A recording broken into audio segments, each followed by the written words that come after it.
أحمد كان بيشتغل سواق توك توك في حي الشعبي. شغلانته متعبة، بس كانت بالكاد مكفية هو وأمه بعد وفاة أبوه. كل يوم نفس الروتين، يصحى بدري، يفطر لقمة سريعة، وينزل يلف في الشوارع. في يوم شتوي تقيل والمطر نازل، أحمد كان مرهق وقال في نفسه: آخر مشوار وخلاص أرجع. ركب معاه راجل كبير في السن، شكله بسيط وهدومه قديمة. الطريق كان ساكت لحد ما الراجل قال: يا ابني، لو تسمح تعدي بيا على المستشفى. أحمد اتضايق شوية بس رد: حاضر يا حاج. وصلوا والراجل حاول يديه فلوس زيادة، بس أحمد رفض وقال: لا يا حاج، ربنا يشفيك. ابتسم الراجل وقال: ربنا يكرمك، ما تعرفش الخير بيروح فين.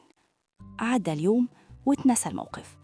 بعد شهر أحمد عمل حادثة واتصاب إصابة خطيرة ودخل نفس المستشفى. وهو قلقان سمع صوت بيناديه. أحمد لف، لقى نفس الراجل بس لابس لبس دكاترة.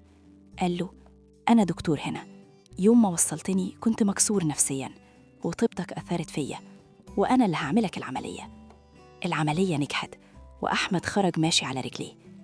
قبل ما يمشي الدكتور قال له: فاكر الخير؟ أهو رجع لك. وأحمد لأول مرة حس إن التعب مش دايماً بيروح على الفاضي.